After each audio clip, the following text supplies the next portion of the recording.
going to take some painter's tape and I'm just going to protect the frame because I don't want to damage it. Next, I'm going to take ceramic tile adhesive. I'm going to scoop some of this out. I'm going to splodge it down. I'm going to just scrape this onto here.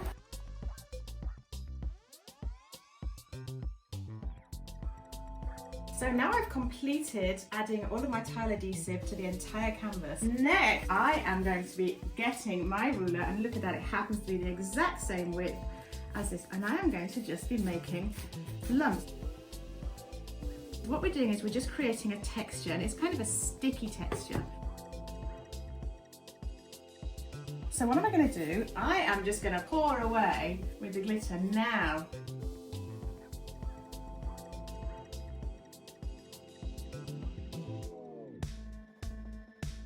Let's go with these white. These are stone granules. So let's have a little go and just pour these on here.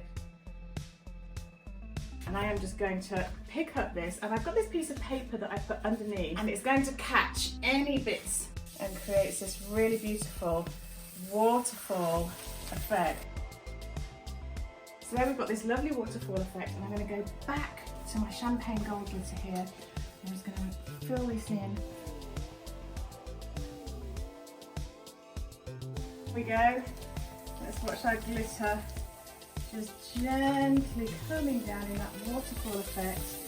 It gives us this beautiful, beautiful lumber. It actually sounds really nice. It sounds like a river running. I'm just going to tap the back. Just tapping it there. Okay, so I'm going to leave this to dry for probably a couple of hours. It's been 24 hours, and now what I'm going to do is I'm just going to tip up my painting and tap off some of the excess glitter. Here we go. I'm just going to gently tip this up. I'm going to watch this glitter just tip off down here.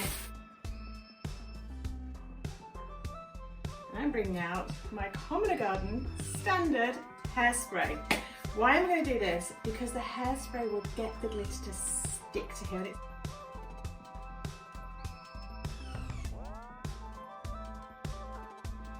I'm now going to start taking off my tape. And then we are going to stage it up and put it on the wall and see how glorious it looks. So guys, I have brought the painting out into the real world away from my studio, and as you can see, I have placed it on the wall, and I am so thrilled with the way that it looks. When you think about that original blue and yellow painting and just kind of how bright and different it was, this is a much calmer, much more mellow feeling, and I love the reflectiveness on it.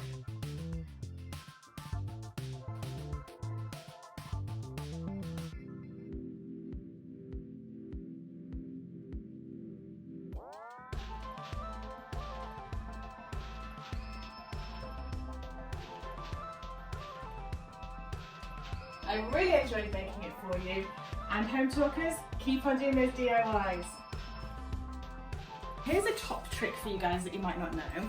If you ever have a canvas and it goes a little bit saggy at the back, just squirt a bit of water on the back of it and it will make it taut again.